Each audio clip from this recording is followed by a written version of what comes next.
So. Sorry. Wait. This is not uncomfortable, but it's very weird. This is the thing? This is the one. Absolutely. And now it almost couldn't have happened in a better way. Where do you want to be? So it was just like, Am I funny? Now if I go over here, am I still funny? Better strategy. Yeah, way better I strategy. never thought about that. Yes, it worked I out. don't see it 5 years from now that you're not my most famous friend. You really have to commit to something. Good to have something pushing you. That's cool. That was really cool. Yeah, it might be cool. This is On the Cusp. Hello and welcome to On the Cusp. Today our guest is Mary Sasson. She is an unstoppable member of the UCB Harold team Winslow. She is one of the founders of the sketch group Hamilton 100 along with me and Robert Stevens.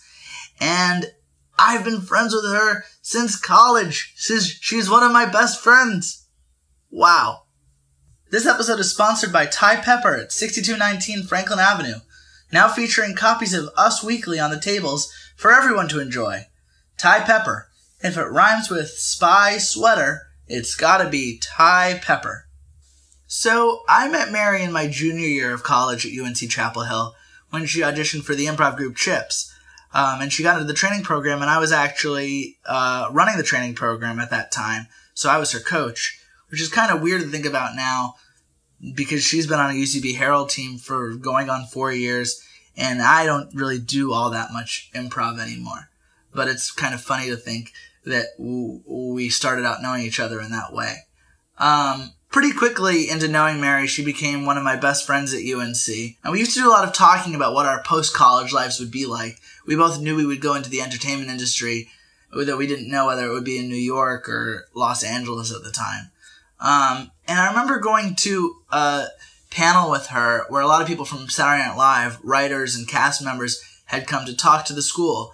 And we kind of swore to each other at that panel, we are going to come back to the school someday and be on a panel like this. Maybe not working for Saturday Night Live, but doing something cool in the comedy world.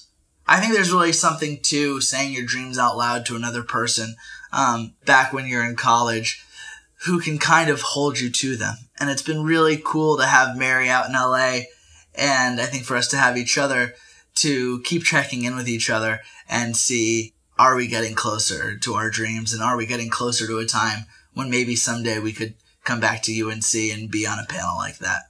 One thing you might notice in this episode is that the sound doesn't sound very good. That's because I recorded this episode with Mary back in 2012 before I really knew what I was doing.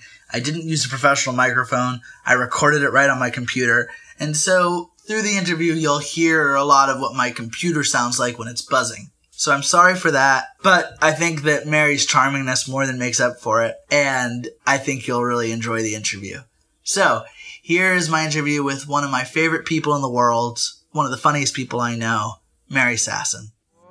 Water washes beach into the sand, clears the X's I had marked in the desert before, that's what it was.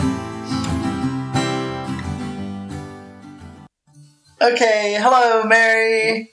Hello, is this the beginning? This is the beginning of the podcast. We're doing it on my computer because I screwed up and I didn't get... You're too hard on yourself. So we're sitting here with Mary Sasson. Mary, how long have we known each other? We met, I always get dates kind of confused. I guess it was 2008. Because I started doing improv in 2007, but we didn't meet until that winter after that. So it would have been 2008 in college. This was at University of North Carolina at Chapel Hill. And I think we met during auditions for the comedy group on campus, which was called Chips. This is important to say because people don't know this stuff. It's true, and if I can remember correctly, the auditions were that on the second night of callbacks, you did one scene with another member of people auditioning and one scene with a member of Chips, and I did my scene with Ben, and our suggestion was Brazier, and I was a girl that wanted to grow up, and I think Ben was my mother. And was I okay? You were wonderful. It was me we were worried about. I don't know, because my memory of doing improv in college is that I felt like I had, like, once I got into CHIPS, which had like a training program, and then you would get into like the performance group. And once I got into the performance group, I thought like, well, I've got improv figured out. And I feel like in retrospect, I maybe didn't. But what I also remember at that audition is that everybody was just so impressed with you. You were like the shoo-in auditioner that everybody was really excited about. That's fun. I feel like there's been so many different times in my life where I'll think like, am I funny? I don't know. Like, in this small pool, I might have been funny. Now, if I go over here, am I still funny? Like, am I still funny when this happens? So I remember doing stuff at, like, the local theater and doing well, but then thinking, like, everyone in CHIPS is probably funnier than me. So, like, I hope they don't even hate me for the scenes I'm doing. Was that a sincere thought? Like, you actually wonder whether people are funnier than you, or, like... Yes, I think that every single... You never have that moment of just like, I was funny in this town, am I funny? Every single time I've gone to a different place. Definitely. Like, I was the funny person. I think a lot of people have this of like, I was the funny person in high school. Well, first it was like, I was the funny person, you know, when I rode in college, I was like the funny person, but nobody was trying to be funny. So can I harness that? And then when I went to this theater and started taking classes, I was like, oh God, I could be such an idiot. I could be such a deluded fool to think that I was funny.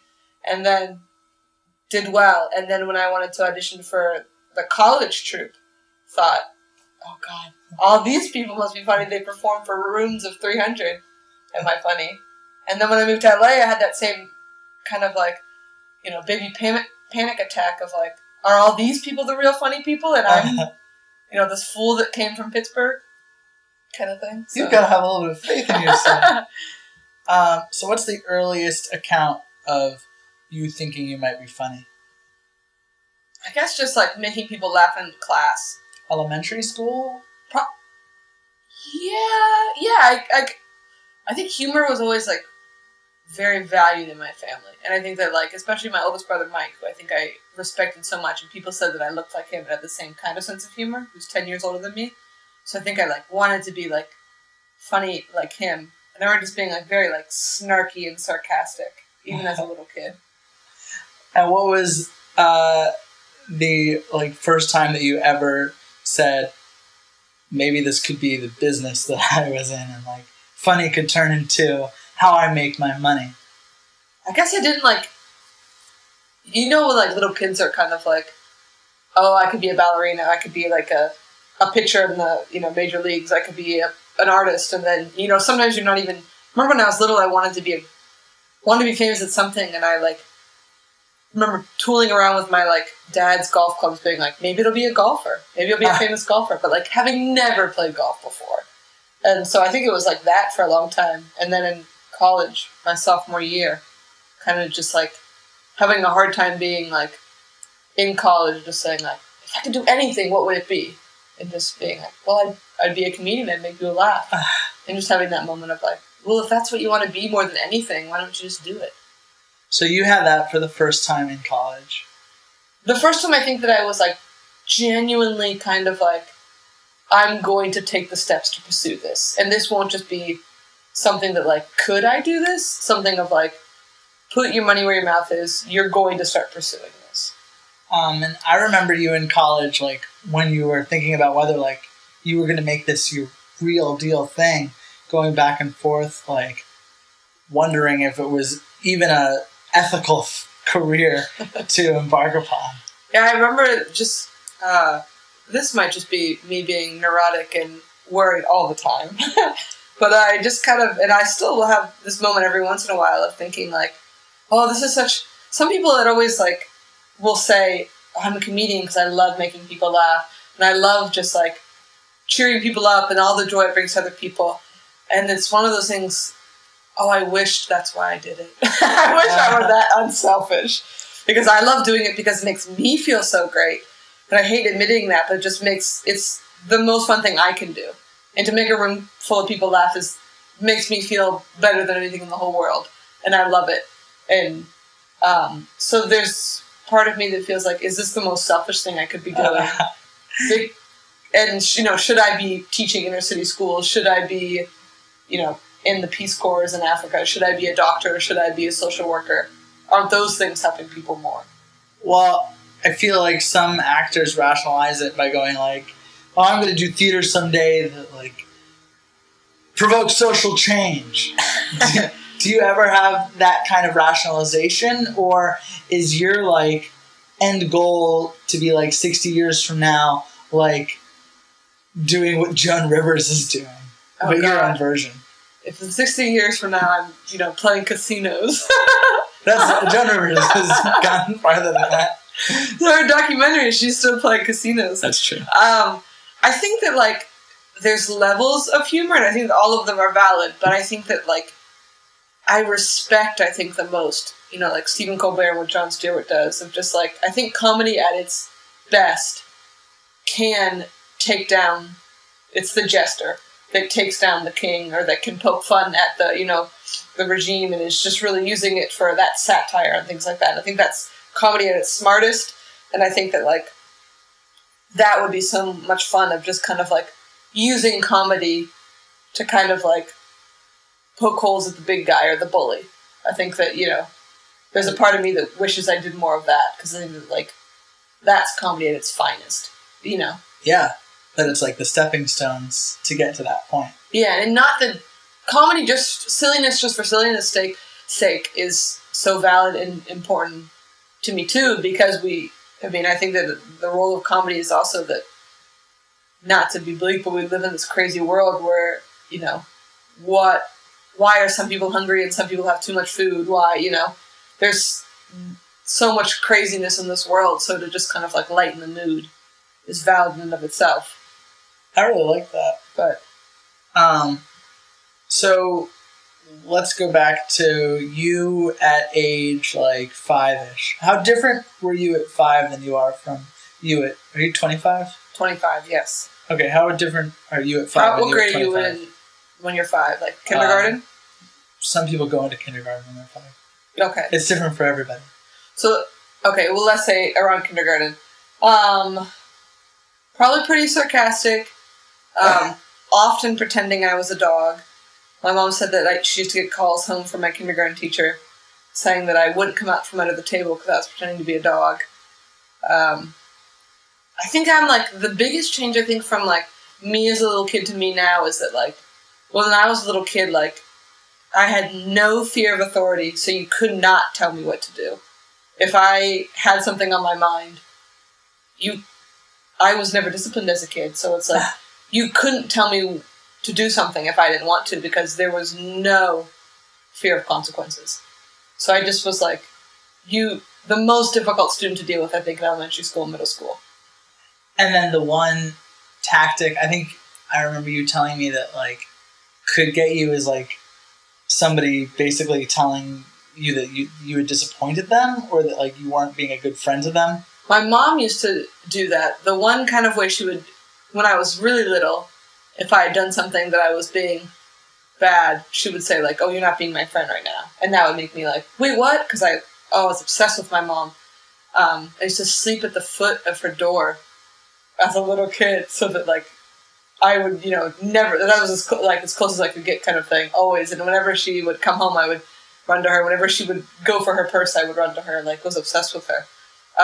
But I don't think I was ever disobeying my mom, because I love my mom and things like that, but teachers definitely, and coaches a lot of times, or like Sunday school teachers, and a lot of times if I liked them, I mean, I would be fighting for their affection, so I'd be so good. But if I had any hint that like they were doing something wrong, or I didn't think that they were being fair, or things like that, I would make their life a living hell. It's funny, I feel like as long as I've known you, you've had like a fringe authority obsession. Like being obsessed with like, well, I know that maybe you especially, maybe that you crushed more on teachers than other kinds of people or coaches, but it's interesting that like you also like were most angry at those figures when they didn't deserve respect. I guess it's like I've always had a thing with authority, I think because like my parents are just kind of weird, a little bit like absentee kind of parents. So at the same time I like needed the attention and affection from authority figures because I like wasn't 100% getting it from home. But also it was like they were the first people that could disappoint me. So I think that those were the first people that I was like willing to turn on. Yeah. And that like I think I always like am someone who like very believe in like morality and this is right and this is wrong. And if you're doing something I feel is wrong, like picking on someone or, you know, misusing your authority or anything like that, which is so self-righteous, but that I like am so ready to tell you or to do something. So you lacked a little bit of discipline with absentee parents, and did you also not have that many like adult family members there to discipline either? My family's not close at all with my extended family because my family's having 7 siblings. And we lived like, my dad's side of the family is pretty much all lives in New Jersey. My mom's side of the family used to live in Wisconsin, now Minnesota. So it was, you know, and my parents didn't really have friends. So it was like mostly just, I didn't have like adult friends or like adult family members or non-family members or even like aunts or uncles that I would have to worry about. I remember one of your like stand-up bits is this thing called like Jungle Kids. Can you sort of speak to what that bit is? Ben loves to quoting my stand-up from college. I guess I've done it out in LA. This idea that like and I guess it comes back to that like kind of absentee parents thing is that like nobody really raised us. I feel like I look back and it was just that like me and my 7 siblings were just kind of left to our own devices. And we just had so much energy, we just kind of destroyed stuff and like weren't more or less raised like wolves, like not taught manners or like how to do or what. We just would destroy the house and run around and never were wearing shoes. And like, I remember just like, we would clean up our room by just putting clothes in garbage bags and like finding places for the garbage bags, just put the garbage bags in the basement, like, and everything was always very messy. And I feel like I just kind of like learned how to adapt and like learned how to fit into society by just like slowly going over to other people's houses and realizing what should happen kind of thing. You're the 5th of 8, right? The 6th of 8. The 6th of 8. So did any of your older siblings act as like surrogate parents at all? Yeah, I think that like all of my older siblings to some extent. My oldest 2 siblings, my oldest sister Meg, pretty much I would say like was the strongest kind of into keeping, when she's 12 years older than me, kind of kept this order of kind of like, okay, let's keep it together, you're doing this, now we're doing this, and she's very big into like planning and she's such a leader. And, you know, Mike too, but, you know, kind of helped keep that like order and things like that. And I think that like there came to a certain point where 2 siblings would kind of be like, hey, don't be a spaz, don't act like that, hey, do this. And I think I did the same for my younger siblings of like, hey, you can't go to school wearing that, it's dirty, kind of thing. Because that was something too I feel like you say that to me sometimes. I think that I like, having taken care of my 2 younger brothers a lot, kind of, that I sometimes will get in that habit of like, if somebody seems like they need to be like taken care of. As boys in the comedy community sometimes do. Yes, often do. I'll just kind of be like, don't do that. You can't say that. And I have quickly found that I may be more confrontational than most people. So where do you think your like thick sense of right and wrong came from? Did you just have it naturally, or were you picking up on it from someone? I feel like maybe being raised strongly Catholic might just kind of bring in a sense of like there is a black and a white. But I also, somebody said something in like, must have been like 9th grade, and I don't know why this is like stuck with me so much, but my she wasn't even my health teacher, she was just a health teacher. Remember her just saying one time, what was in passing, that like you can rationalize anything. A person can rationalize anything. So like just because you can think through why it's okay to do something doesn't mean it's okay.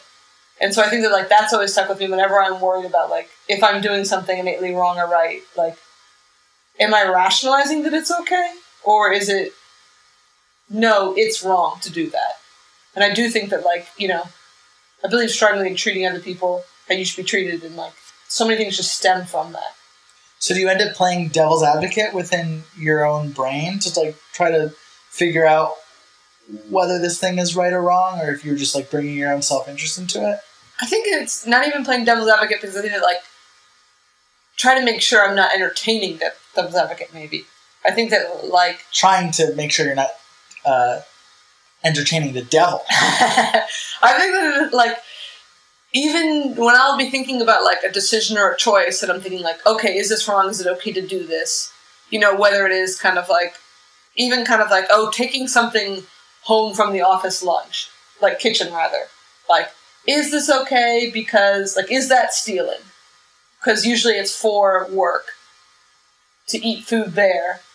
Or, so is that wrong to take it? Or is it something of just like, no, that exists, and some larger corporation buys it, so who cares? It doesn't really matter. Kind of where it's coming from. And nobody even cares. If you would ask somebody, could you take this granola bar home? They'd say, yeah, sure, fine. But then another part of me says, like, well, where is this? I don't know. I think that it's sometimes, too, it just, like, I think I overthink things sometimes. But whenever it's, like, with people, I think that I always just kind of try to go back to, like, how would I feel if I was in their shoes? Would I like that? Would I like to be treated that way? And that's how I usually try to figure out, like, oh, is it wrong to do X? It's really cool.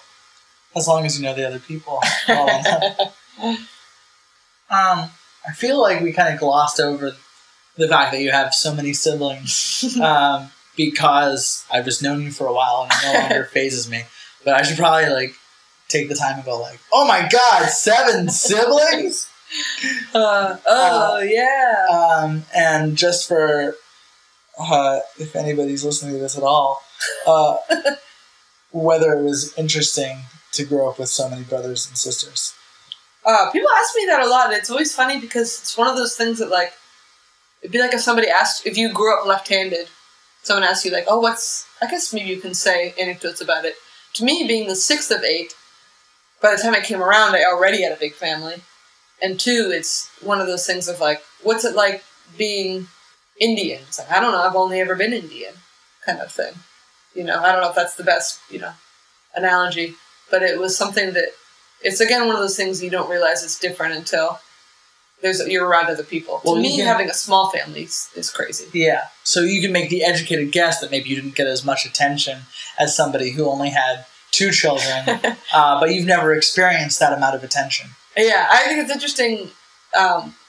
Someone told me one time, and I like laughed at it, but it made me cringe. But they were like, "Oh, 7 siblings? Of course, that's why you're a comedian.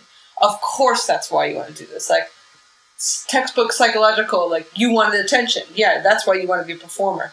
And it just made me so, like, the idea of, like, you just want attention. That's all you are. Made me like, don't just. I'm sure that, you know, there's a part of that of, like, wanting people to pay attention to me and get attention, but it just felt like, ugh, I hate it being, like, that simple of a thing, or that kind of just, like, oh, someone pay attention to her kind of thing. But I mean, I think it is more like, this is the way that you're special, and you like being special. I mean, everybody wants to be special? I guess, yeah, maybe that's, I definitely think that I wonder sometimes of, like, we always play, there's this joke that my family always does, that whenever any combination of siblings sits down to dinner or goes someplace, there's always a joke of, wouldn't this be an interesting family? It's like me, my little brother Matthew, and my older sister Bridget. My mom will always go, wouldn't this be an interesting family? Of, like, what if the cards were laid differently and there was just the 3 of us, and that was the family? And I always, like, think about that of, like, what would it have been like to have one little sister, or one younger brother, one older sister, or, like, to only have 2 older brothers, or to, you know, only have my 3 older sisters or something. You know, what would that family be like? Or what would it have been like to be an only child, or just me and my brother? And I do think there'd be, like, all resources would have been different, you know? Time, money, attention, just everything. I mean, it's kind of a magical experience that you got to have. I mean, like, an experience out of literally a book like Cheaper by the Dozen. But I think, like, fiction writers like writing about big families because there's something charming. There's too many characters, I'll tell you that, whenever I've tried to write anything. Too many plot lines. Mitchell Hurwitz could attest to that. I wouldn't have had it any other way. I think that, like, if a genie appeared and said, you know, would you rather have been one of two? I think that if all other circumstances, the same, you know, would I have wanted that? And the answer is no, not at all. I had so much fun having so many siblings growing up. There was and the other side of that coin of being raised a jungle kid is that every single day was fun and adventure.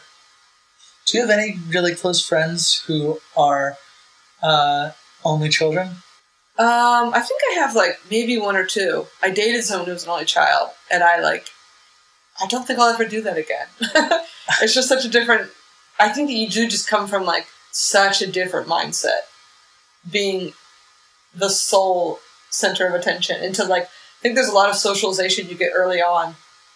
Your siblings are your first friends and your first, like, classmates, basically.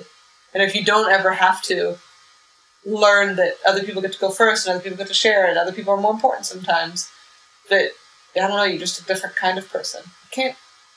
But I can't think of many, like, close friends that are only children. Yeah. If this becomes sent out into the ether, and that one friend I have that I'm blanking on right now just feels so What bad. about me? Why are you saying me? Yeah. I'm fun. I just don't understand, too, of, like, what did you do when you went on vacation? You had to hang out with your parents? Like, what a weird world. Yeah, that sounds gross. Yeah, I don't understand what that is. I think that, too, that, like, all that attention would have been so much for me. I think that's the one thing, too, the other side of the coin of having a little bit of absentee parents is that I could forge my own path and they weren't really worried. Sometimes I was frustrated that they didn't care more about my grades, or they didn't care what was going on at college, but at the same time, like, the freedom was always very nice. That, like, I had friends who, you know, the parents said, you're going to be a lawyer, you're going to be a doctor, you need this, you need to do this, what are you doing this, why aren't you doing that? And, like, I kind of grew up in a world of just, like, as long as my mom wasn't getting frequent calls home, or as long as I wasn't asking for money, or as long as, you know, I wasn't, you know, outwardly bothering people, I could do whatever I wanted. And, like, still to this day, like, I am so almost, like, I think that, like, the fact that I have so many other siblings for my parents to worry about, like, doing almost non-career of, like, trying to be a professional comedian, I'm so far off their radar that it's, like, they're kind of like, okay, well, as long as you're not asking for money, that's fine. What was Annie complaining about? She had all these joys of anonymity. I guess it's just, like, some people will just talk about, like, sometimes, there will definitely be times where I'm just like, oh, my parents don't pay that much attention to me. My parents aren't worried about me in that respect. But then, like, the other side of that is that, like, I'm, you know, I can do stuff and fail, or I can succeed, and I'm, like, don't have to worry about them being down my back. Or, like, as a kid, I could, you know, I had friends who, they weren't allowed in certain parts of the neighborhood, they weren't allowed to leave certain parts of the neighborhood, they couldn't see certain movies growing up, everything they had to do, they had to sneak around. And I didn't. I just left whenever I wanted. I saw whatever movie I wanted. I went to wherever I wanted. And as long as I was home at dinner time or dark, I was fine. And even if I wasn't, I just would kind of like, hey, don't do that. But yeah, there was, you know, I could do whatever I wanted. Growing up, do you think you had any other, like, other than being really funny, any special skills that set you apart from other kids? I don't know. I was always, like, athletic, but not anything to write home about, really. What would you be writing home? What sports did you play? I played, I think my family was very athletic, that it was just kind of a given that you're supposed to play. When I was really little, I would play soccer in the fall, basketball in the winter, softball in the spring, and swam a little bit. And then in high school... That's so many. It was just like, that was what my family, you were just expected to do, kind of thing. In high school, I played field hockey all 4 years. I threw in track for 2 and hated it, and just kind of did it because it was, like, expected of me because my other family members were good at it. I played basketball in middle school and gave that up. Yeah, and I was always in, like, the top, like, 20% of whatever sports I did, but nothing that it was like I was going to get a scholarship or something like that. And did you not get a scholarship? Like, did you not get any kind of sports scholarship for college? I didn't come in with any sports scholarship. I walked onto the rowing team, and going into my junior year, they offered me a rowing scholarship, and I went in to quit to tell them I was going to pursue comedy. As they were saying, they said, "Here, sign your papers for your scholarship," and I said, "Let's table that for a second. I literally have to quit," kind of thing. It didn't happen that abruptly, but I was going to sign my scholarship the day I went in to quit. Wow. So crew was, or rowing was your biggest thing for your first 2 years of college, right? Yes. I was, I walked on freshman year and was a novice rower, got hurt in the stupidest way possible, was goofing around and, trying to make other people laugh right before, as we're about to load buses for the spring break trip, jumped up, fell on a curb and twisted my ankle so badly I almost broke it. Had to sit out for all of spring break. Went on spring break trip, but didn't, row at all. And then had to recruit for like a month. And when I came back, it just so happened that the varsity team needed a rower, and the novice boat was already, the top boat was already had their lineup and was pretty, set. And that's the boat I would have gone back to, but it just worked out that I was kind of on the cusp in between novice and varsity, so they moved me up to varsity for the spring season, my freshman year, and then rowed my sophomore year in the top boat and lettered. And I'm trying to think of the geography of UNC, and I don't remember where we had a lake or anything. It was in Carborough off Jones Ferry. Really? Yes. It was this small little reservoir. It was called University Lake, and it was 50 yards shy of 2,000 meters. And 2,000 meters is how far you would row in the spring races. And it was and when it would be dry, it would be even smaller.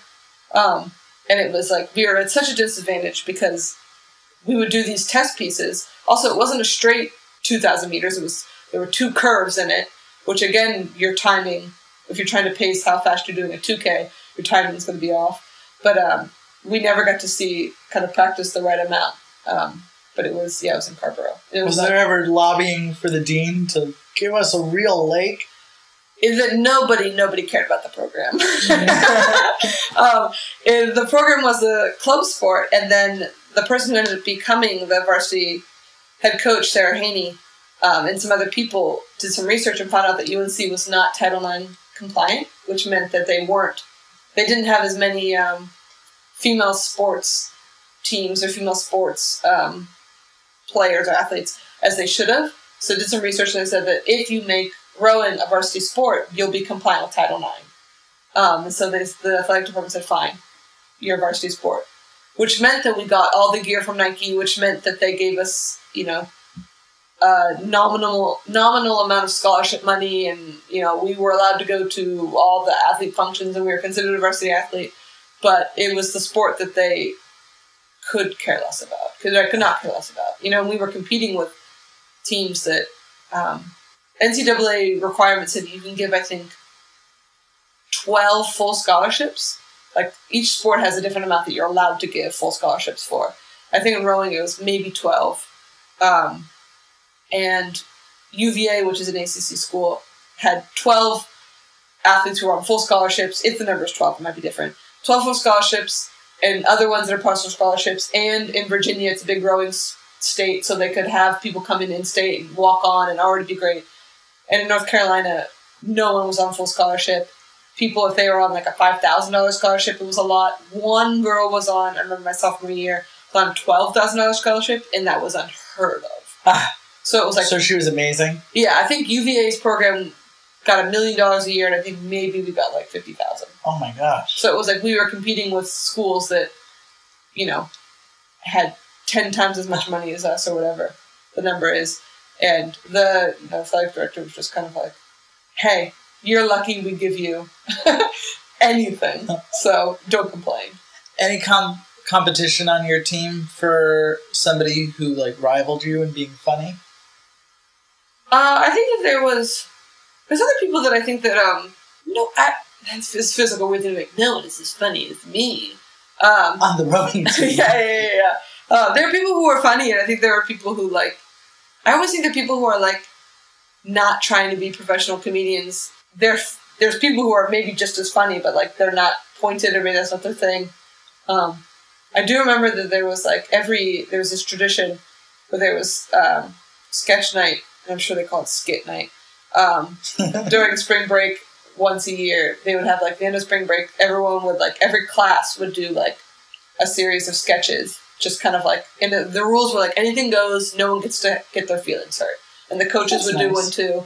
And it was the most fun for me. And I remember just, like, unabashedly, unashamedly, just being, like, taking reins of it and just being like, you're going to do this, you're going to do that, you're going to do that, I'm going to do this part. And I remember just, like, improvising a speech and things like that. And, like, it was my favorite night. And just, like, having so much fun coming up with, like, witty things. And it was basically, like, everyone was just teasing everyone else for that night. Like, they were always, like, it wasn't like you would do a sketch on, like, the dean and the politics of in-state tuition kind of thing. They were all about, you know, making fun of fellow rowers and teammates and coaches or, you know, policies. And I remember just loving it. Just having the most fun doing that. So what was your first chip show that you ever went to? I went to a chip show the fall of 2007 with people from DSI. DSI being the comedy theater I got started in. There was like a town over. I remember going to it, and it would have been C.C. Pierce's last show. Yeah. And it was the time the troupe was all boys. And David Greenside's last show, too. Yes. And it was the all boys ensemble. And I remember the opening sketch being... I started watching it with kind of like, okay, make me laugh kind of thing. Thinking like, oh, who are these people? And things like that. Having done improv for maybe, 4 months kind of thing. And I remember being a little bit kind of like the opening sketch was very bro-ish. And I think that you guys were trying to point out like, we're idiots. We're all a bunch of boys. What all a bunch of boys do. But it came off almost a little bit kind of like, fucking, we're all boys and we're doing this. I don't know. But also I think was coming in with such a chip on my shoulder. And by the end of the show, it was just like, that was a bunch of talented people. That was a bunch of very funny, talented people. And it's one of those things of like, when you think that you know the community, and then you're like, whoa, who's that funny person? How do I not know them? Kind of thing. It was just a room full of very talented, charismatic people. And so you left rowing in the spring of 2000. I did completed my freshman year, completed my sophomore year, was kind of like in my head thinking I don't want to go back, but in my head too, I was like, I'll never have the courage to quit because this was my family. The rowing was all I had, and I loved all the rowers and the coaches. And it was one of those things of, I too don't like to quit things, so I thought, oh, I'll just continue, and I'll finish strong. But that summer was hard, and I didn't love doing it, and it just filled me with dread to have to go back. And that's when I remember I was always up late at night because I worked a job that had night hours. And I... what, was that at Beeskey's? Yeah, at Beeskey's, where I worked from like the 10 to 5 a.m. shift. And... That's like a sandwich store where you could get like a ham sandwich ski or a turkey ski. Aloha ski, the club ski, the California ski. I remember just like passing by DSI Theater and thinking like, that'd be the coolest thing to do, knowing that like a lot of members of SNL came up through like Second City and improv and things like that. And I remember one day like always like wanting to do it but never doing it. One day like checking their website a bunch of times and like them being like, only 2 spots left for 101. Being like, well, I gotta sign up for them. And I took my first class in July 23rd, 2007. And then did that through till the end of 2007 and then auditioned for Chips in the spring of 2008 and made it into the training program and then kept doing DSI through spring of 2008. Kept doing DSI through spring of 2008 while you did the training program for Chips and got into... That Ben was my coach for. That I was your coach for. And I was frustrated with Mary because she didn't come to quite enough rehearsals for me to give her a real running chance at making it into the performance group. But then she embarrassed me when she did. I think I went down as the worst ink for attendance. Well, here was my take on the situation. I would love to hear it too. I got into Chips in the first semester of my freshman year. And then I went through one semester of the training program, tried out, didn't make it. Did another semester, tried out, didn't make it. Did another semester, tried out, and made it. And then I just watched you do one semester where you barely came to any of the lessons that I was teaching, and then you made it your first try. Can we say, in my defense, as my small defense, I'm an idiot. But in my bigger defense, I remember missing because I did a stand-up competition. I remember usually it was missing for comedy stuff, or missing for DSI stuff. So it was all stuff that I hated missing for, but it wasn't like I just was blowing off rehearsal. It just was the most unfortunate things. No, that completely makes sense. And the reason you made it in on your first shot was because you were way better than me, than I had been all the times that I auditioned. I never didn't make it in. understand how people audition for that thing and are successful having not had any improv training. Yeah. I think it helped that I had, by the time I was auditioning, I had 3 or 4 levels of DSI improv training, and also might have been on a Harold team at DSI and was performing regularly at DSI and things like that. Maybe he was doing short form too.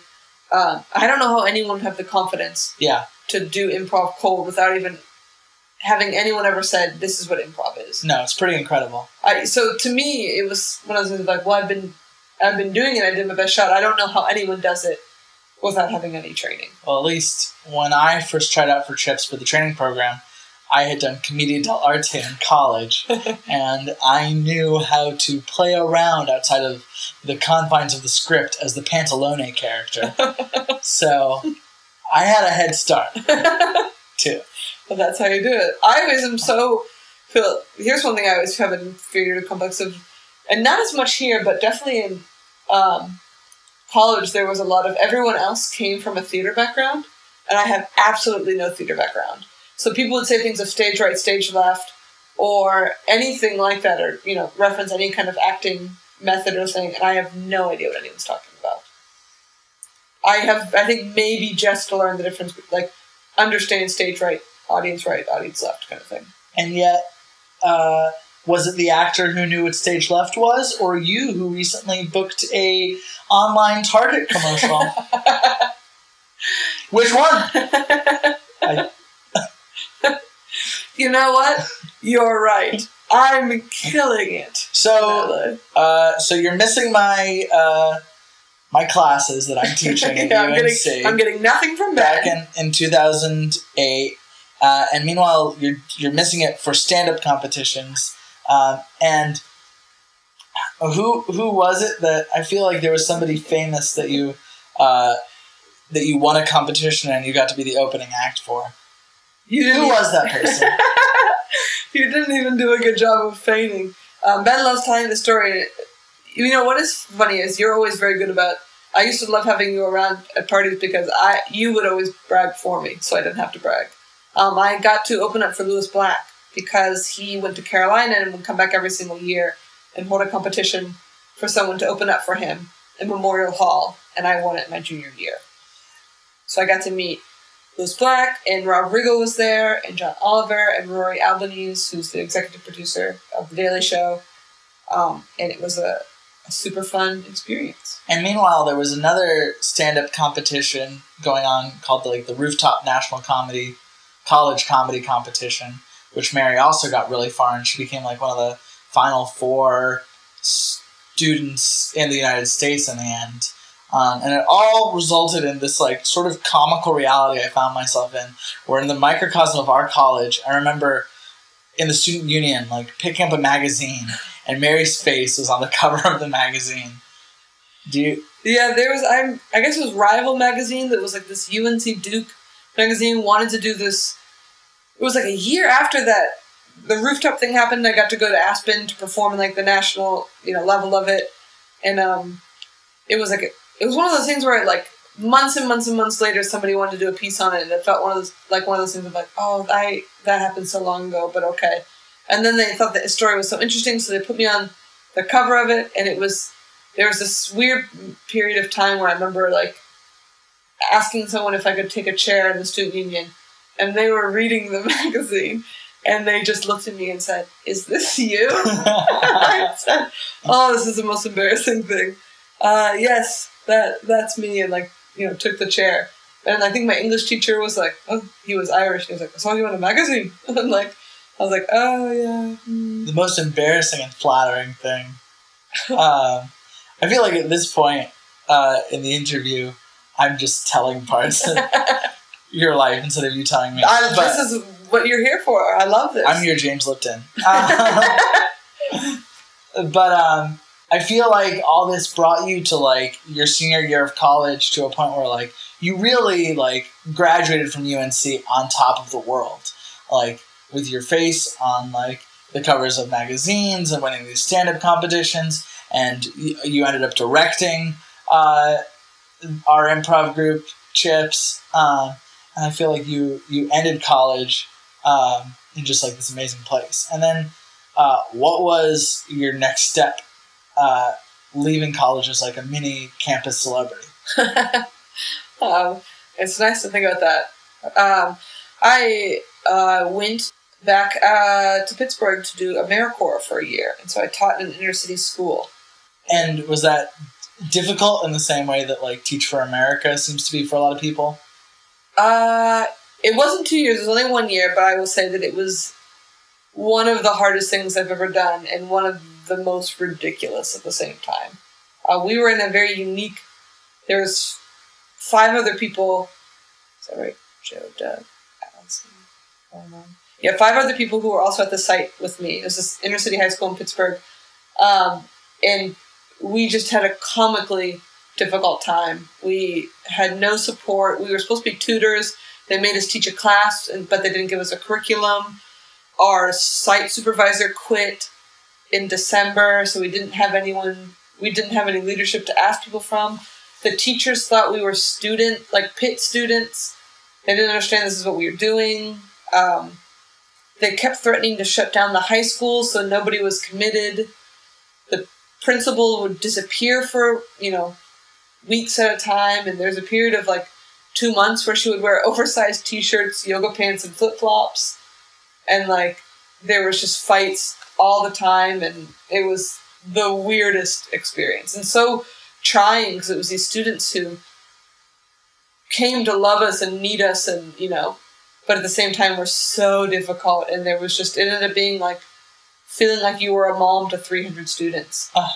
And also in the way that they would, ask you for food, they'd ask you for this, they'd ask you for that. I was giving away money so the kids would finish off the school year because they lost their bus pass. And it was just, you got so emotionally invested in these kids, but it was the worst situation in school. Without giving away anybody's actual details of their life, what would be a typical student situation? There was so many students had parents in jail. So many students were living with their grandparents or their aunt, or, there's this one girl who her mom, overdosed on drugs when she was 3. Her dad was in jail since before she was born. She was living with she called him her uncle, but he was, or I think she called him her uncle, but he was really her mom's AA friend who just had promised to look after her, and her maybe her aunt. Her dad got out of jail when she was in 9th grade. She was a 9th grader, and I remember one day going into her reading class and her being in a weird bad mood and kind of asking what was going on, and her dad had violated parole by accidentally shooting a kid with a shotgun because he was aiming for this guy, because he wanted to buy, this guy wouldn't sell him cigarettes, and so he came back with a shotgun, and he was going right back to jail, and she was upset because she hadn't known her dad for very long. Everyone just, the family support systems were amazing. It wasn't like I said before, I didn't know any of my extended family, and I just had, a mom and dad and siblings.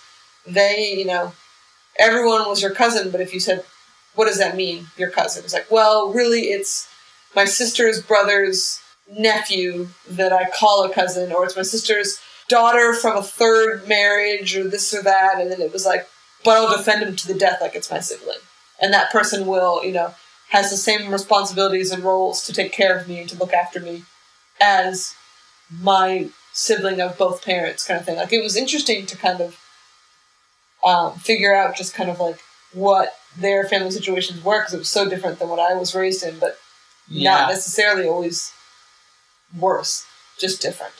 I mean, that's all so different from anything that I've ever experienced. Yeah, it was you just kind of, it felt like studying abroad, because it was just kind of like you learned all, like, as cheesy as it sounds, a whole new set of like lingo. Like, at first I remember going in and the kids would talk and they'd say stuff and you had no idea what they're saying. I remember this one kid came in and was like, oh my God, Phil's raise is hit. And being like, what does that mean? And what it meant was Phil's raise, Phil's mom, is hit, is ugly. And just like things like that, where you would just like, you were learning a new language. And that sounds so silly, of like, white kid comes in and doesn't know how to talk. But like, they had so many like different vocabulary words that you just like would learn and understand. And the way they would talk, or like their like, just so much was different. And you just, it was like studying abroad. And as sad as that sounds, because it's just like, this was a school that was 15 minutes away from where I lived, but it was so easy to like never come in contact with this neighborhood. And I learned all the neighborhoods that these kids came from, and I learned like every single neighborhood had a different like phrase that would mean, I'm not lying, I promise. Like, if you were from Homewood, you would say like, if you said like, Mary, did you take my candy bar? And if I want to say like, I didn't, and I promise, and I'm not lying, I would say like, I didn't, homies. And if you were from like, I'm trying to remember them now, like if you were from, what's the one? One would say like ski, I did not. And someone would say like, show time, I did not, like, or show, like, I didn't. And someone would say like, they're just like, they all had like, boys, Wilkinsburg would say boys, I didn't, kind of thing like that. And it was just one of those things too that like, you learned, and it was a small enough school, you learned kind of like, oh, that kid's from Homewood. She, like, sometimes you'd be like, say homies, kind of thing like that. Did you do your homework? Say homies. And they'd be like, I didn't, you're right, kind of thing. But sometimes, which is so weird, is people from Garfield would say Showtime. Someone would be from Garfield and they would say like, homies, I didn't do it. I'd say, you're from Garfield, you're lying. Homies doesn't mean anything to you. So like each neighborhood had their different set of things, and you could use another neighborhood's like statement of, you know, validity or whatever it is to like lie, because you're like, that doesn't mean anything to me. So all this while, were you still thinking, I'm going to move to Los Angeles? 100% yes. I knew that I was going to move to New York when I was in college. And I remember, like, that was the plan. And I remember you and Mono, my roommate, you just were always, like, when everyone else was talking about moving to New York, you just were very, like, silently but confidently, like, not necessarily silently, but just confidently, like, oh, well, I don't need to argue about it, but I'm moving to LA. And I remember, like, just kind of talking to me, like, wait, what do you know that I don't know? Everyone is so confident about New York. And you just kind of, you know, saying that, like, well, that's where I'm going to move. I think that there's just so many more opportunities there, and I think that it's, like, the place to be. I think that that's the place to be. You know, like, if you want to do entertainment, why wouldn't you move to LA, where there's so many more things going on? And I remember then, like, knowing other people there in LA, like Josh and Tamara, who I knew through DSI, and just kind of, like, doing more research with that. And I don't even know what made the decision for me. But I think we just realized that you moved to LA because my girlfriend lived in LA. That's why you moved. Because that was my secret, like, actual reason. And then I owe it all to Madeline. But I remember that once I decided, like, kind of late in my senior year, I was going to move to LA, that I had enough money. I was going to have enough money in the summer before, or summer after graduating. I'd have enough money to meet. First, I was going to have enough money to have starter money, but I was going to go to LA and needed a car. So I had enough money for a car, but I had then no starter money. So I needed to go. I was going to go back to Pittsburgh to work for a while. And I decided to do AmeriCorps because Josh was doing AmeriCorps. So I looked into it, and it was a full-year commitment. And I remember getting it kind of quickly and being excited about it, knowing that I was going to go back to Pittsburgh already with a job. And I remember people from DSI saying, that's a bad idea. If you go back to Pittsburgh for a year, that's too long. You'll never move to LA. And to me, I just thought, like, oh, I'll never stay in Pittsburgh. It's a wonderful city. Yeah. But there's nothing there for me. And just knowing that I always was like, no, I'm going to LA after after the year's over. And so I always knew I was going to go there. I remember having an influential conversation with Jason Sudeikis, I think, and like John Lutz, who had come for Comedy Week at UNC, and them sort of reassuring us that LA was an okay place to move to. Yeah, I'm trying to think. I remember like asking them about it. I remember talking to it's funny, the editor of Punchline magazine, which is now I think called something else, Dylan Edina or something like that, at the rooftop competition in Aspen, and saying like, where would you move, New York or LA? And he lived in New York, and he said, New York, you'll see the best stand-up there at any given night. And kind of being like, knowing I wanted to go to LA, but like, ooh, we shouldn't hear that. But I feel like I think that whole panel we just kind of heard of, just kind of like, there were good stories about LA, and it was just kind of like, everyone's going to LA, Yeah. Kind of thing. And that like LA was a good, fun place, and Mono just loved LA, And I didn't love that it was so far away, but it was just kind of like, okay. Here we go. Yeah, I'm going to do it. But I always knew that I was going to go there.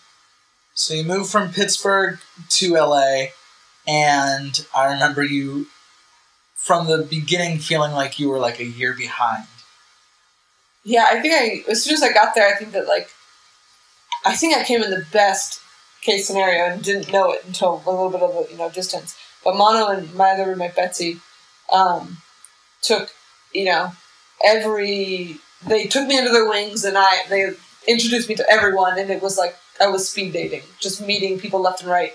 And they're such like cool members of the community that I think everyone was immediately kind of like, who's this person who's living with Mono and Betsy, who we know Mono and Betsy for 2-3 years. And it was like, it's me, and you have to like me because I live with them now.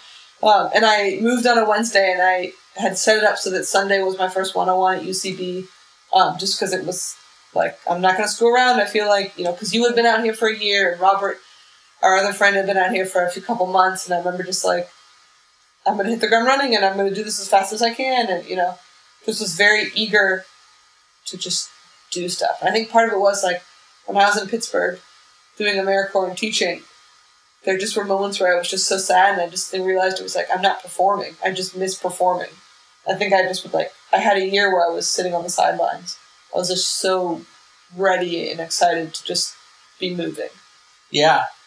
I think it was pretty quickly that we created our sketch group, Hamilton 100, and hit the ground running with that. I remember, like, in the middle of that happening, you getting, you had applied for Teach for America, I guess, right? Yeah, I applied for Teach for America, I think because my idea, I would get it and go to, and do it in LA, and I would be then have a full-time job, be teaching. I think it'd be interesting, and then be doing this comedy stuff. That was my main focus, but I'd have this real job. And I applied for it, and I got to the final round, and they accepted me, but for New York City. I think that was almost right before my year anniversary. I'm having a moment of kind of like, nothing's happened in LA, but things feel like they're going well. Yeah. But should I leave? And kind of too, like, I think it was right around the time, must have been earlier than July. It must have been like June, because it was right around the time that my like job that I had for most of my first year was ending. I feel like you'd gotten a big like parking ticket. Yeah, I got like two big like parking tickets amounting for like $500 or something like that, and like it just felt like my job was ending. I had $500 in parking tickets, and it just felt like, is this the world telling me you'd be an idiot to turn down a full-time job with benefits? And I didn't even tell most of my family because I knew that they'd be angry if they knew I turned it down. And it was such a silly little, not a silly little leap, but it was like such a thing of like, it felt counterintuitive, but they also gave me a week to decide, which is kind of weird. And so for that week, I was like, need to say no because I'm here, but is this the stupidest thing I'll ever do? And it was the stupidest thing. It was. I'm homeless right now, and it's just terrible. I'm always hungry. That was June of 2011. 11. And then 4 months later, you got on a Harold team. I guess, yeah, it was October of 2011.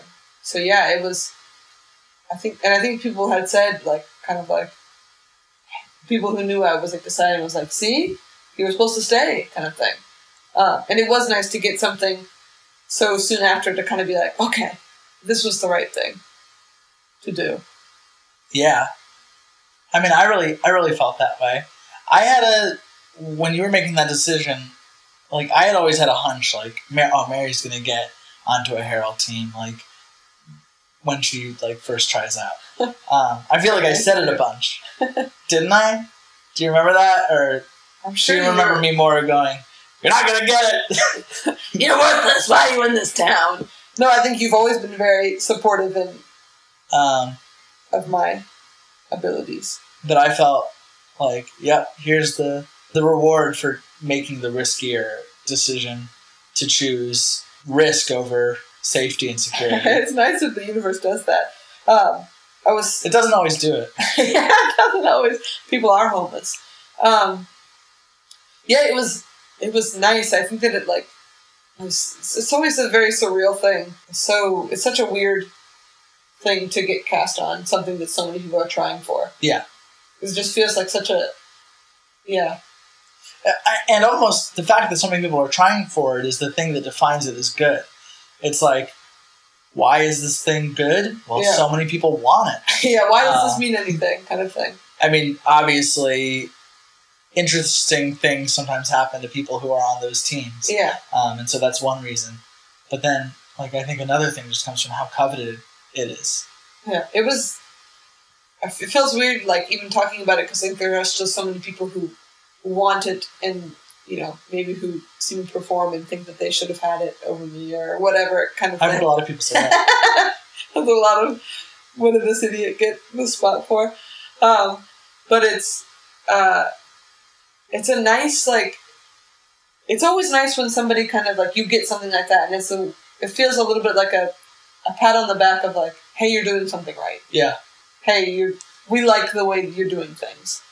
Keep it up. Keep growing, but, like, we like what we see so far, kind of thing. Like, and that just felt nice because sometimes it feels like the same kind of thing of, like, you think you're funny or you think you're doing a good job, but, like, are people saying, like, oh, well, she's not falling on stage. Congrats, kind of thing. You know, so it was a major kind of, like, confidence boost, but then it was also, yeah, it's also one of those things where it's like, oh, boy, there's so many people who deserve this just as much as me. So can you give your moment of highest anxiety being on a Harold team in the last year, and your, like, moment of having the most fun being on them? I'm trying to think of I think the most fun, maybe I'll do that one first, and it kind of ties in maybe the most anxiety, is Winslow, the team we're on, was so blessed to get cast as mostly all friends. We didn't know Echo beforehand, but he just, you know, fell right into the fold and things like that. And, like, Gilly wasn't as close with us, but I had known her, and Mono was, you know, good friends with her.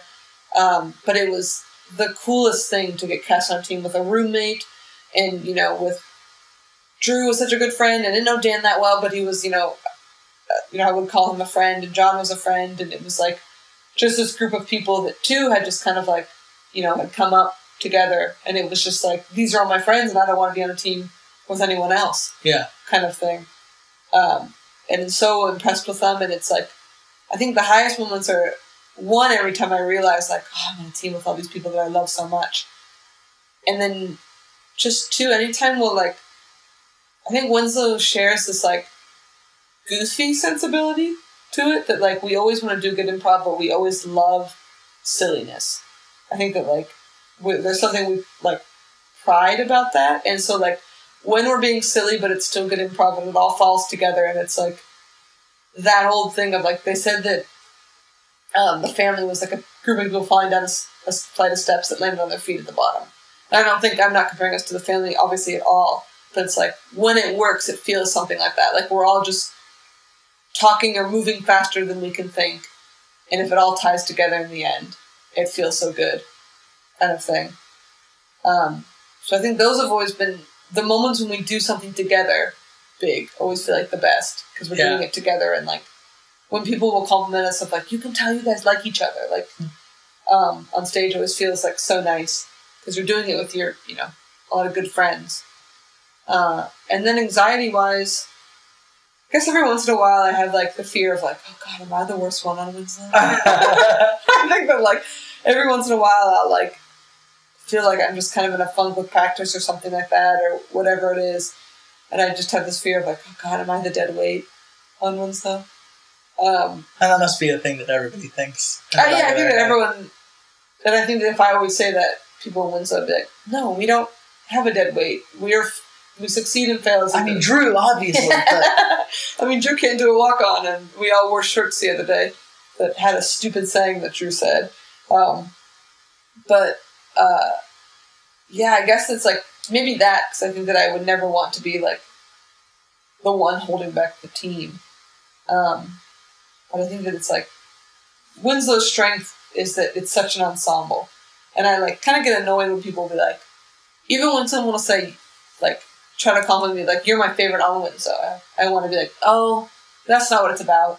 Because in the same way, like, one, is we're a team kind of thing, and two, also because it's like, I hate when people will say, like, oh, Drew's my favorite, Drew's the best on Winslow, oh, no, Dan's the best on Winslow, and I just want to be like, stop, this isn't, nobody wins when we play this game. It's silly to think about Drew and Dan. Yeah, except for Drew and Dan. To me, it's like, oh, that's not what it's for. It's not what it's about. You're viewing a Harold and you're viewing improv wrong if you're picking out MVPs. Yeah. Someone can, like, play the style that you like the best or things like that, or support the best or things like that, but it's just kind of like, in the end, it's the same way of, like, even if you're the person who threw the interception or you're the person who dropped the catch in the end zone or did the penalty, that may look like the moment that you lost the game. That person lost the game, but it takes everyone to lose a game.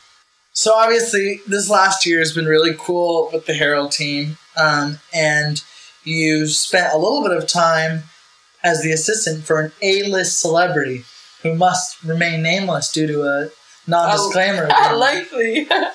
NDA. But I'll give you a hint. No mission is impossible for this celebrity. It was Tom Cruise, everybody. You blew it.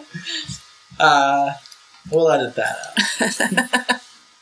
Tom is so volatile. I guess the big question is, now that you're on a Harold team and you've opened for Lewis Black and your face is on magazines and everybody loves you. Oh my God, when we talked about... Do you ever have moments of being unhappy even for a second? When we talked about that finish line, what if you had finished a marathon and you didn't realize it? Right? That's you. Yes, all the time. All the time what? All the time moments of being unhappy. It's that same kind of thing everyone says, of just kind of like, you think that you're like, someone from the outside world could look at your life and be like, that person knows it all. What are they upset about? And I think it's nicer once in a while, I feel like I'll talk to you and complain about something and you'll very astutely be like, you're doing so great. All these things are going well, kind of thing. I guess the interesting thing is, like, you were working for an A-list celebrity, now you're babysitting, which is, like, it's a great thing to be doing, but it's... very respectable. But I babysat too, and, I think it was actually better for my career because I had more time to write and, actually make things. But I know when people say, what do you do for a living? And I would say babysitter, I would watch me become a zero in their mind. I don't mind it. It was a little bit weird because I went back to the family I was babysitting for before working as a second assistant, which feels a little bit like a backstep, but at the same time, it's just like, oh, that's just in my mind. Who cares? But it was fun being that assistant, but it was also very time-consuming. And I do think that it was one of those things of, like, I never wanted any kind of job that will interfere with, like, my performing or make me too tired to do things. And that job, while very fun, did that a lot. And while I can't really write, as soon as I can figure out how to make this kid take naps, I'll be able to write more. But it's nice to have, like, so much better hours. And it's a little bit less money, but it's one of those things of, like, well, you just adjust. Mary, you sound like you have really good perspective right now. I don't know how much it's just deluding myself into. Maybe that's all happiness is. It's just tricking yourself. Oh my god. So are there any questions that I haven't asked you that you think would elicit interesting answers? Anything that you were secretly hoping we might talk about? I've just been looking really pretty recently, and it just feels like you haven't brought it up, and it's just like, what is it all for then? I think everyone in LA was really taken by storm by my bangs I got last spring. I think we do a lot of talking about how pretty you are when microphones aren't on. But when I'm doing something that I know my girlfriend's going to hear, I can't be quite as public. And if we ever kiss each other in this interview, it has to be a really quiet kiss so she doesn't know. But then I get taken for siblings a lot, which I'm so flattered for. Thanks, Mary. I don't know. I'm excited. My younger brother, both of them actually, John and Matthew, but John, who's just a year younger than me, keeps talking about coming out here. To visit or to live? To live in LA, and it's... oh, man. It's so interesting. I wonder if he will. I always kind of, like, treat it as, like, he'll talk about it and I'll be like, okay, well, we'll talk, and when you save up more money, we'll, when it starts getting to be more serious. But I wonder what LA would be like having a sibling here. Yeah. My sisters talked about it too. Yeah. So, living in California, someplace not so far. That'd be pretty cool. Really cool. I always wonder how much of, like, it's such a weird thing of, like, because I think you inevitably act differently at home than you do with your friends. So I wonder what that world would be like when the two became one. And I would most likely live with him because, why wouldn't I? And that would be so interesting of, like, he would get to see what I'm like all the time. And I think there'd be a little bit of, even when he came out and visited, it was interesting to kind of be like, oh, now you're seeing me with friends, kind of thing like that.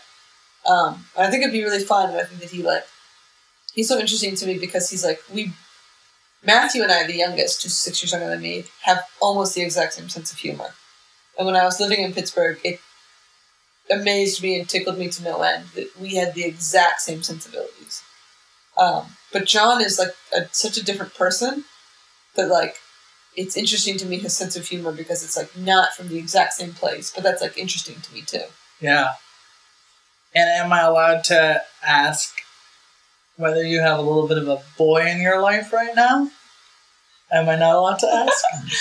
No, not really, because I don't know what that is. All right. So this gets edited out? Yeah. Okay. What would that conversation be? It would be, so you have a boy in your life. Oh, we're pen paling and sometimes sleeping together, and it's a big mistake. And I'm slowly accidentally falling in love, but it's only going to end horribly. But he made a Lloyd team. Can I keep all this in? No. Oh man, it's gonna go in. You're listening to it in your car. Ah! I crashed. Not you, the viewer. Oh. No, okay. No. Well, thank you so much, Mary. Ben, thank you. I love you. And platonically. And thank you for sitting on my couch with me. Ben, thank you for having me on your couch. It's a nice couch, guys. Let's make some more Hamilton 100 sketches together. And let's have you get so big in the meantime that you have to drop out of the group and really hurt my feelings. Hey man, right back at you. Aw.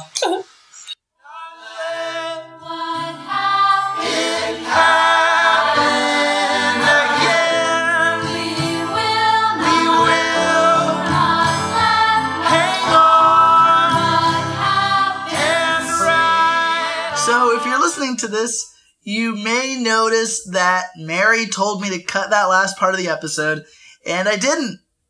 You know I didn't, because you just heard it. And that's because it's 2 years later, and Mary is in the middle of a really cool relationship with the guy I was talking about, Matt Cohen, and I think that she'd probably be okay with that part making it in, because it now has become historically significant. But of course, Mary, if you're listening to this, I'm sorry if you're angry, and if you're not angry, then yay! If you want to see Mary perform live, you can see her almost every Monday with her Harold team Winslow at the UCB Theater. We are going to be putting some new Hamilton 100 sketch videos out soon, so look out for those. And you can also see Mary performing stand-up around LA. Just type in her name, and I'm sure Google will tell you where it is, or if it's an open mic, then it won't. Special thanks to my producer, Cece Pierce, to Casey Trela for all the music in this episode, and to my sound editor, Joe Burge. This has been On the Cusp.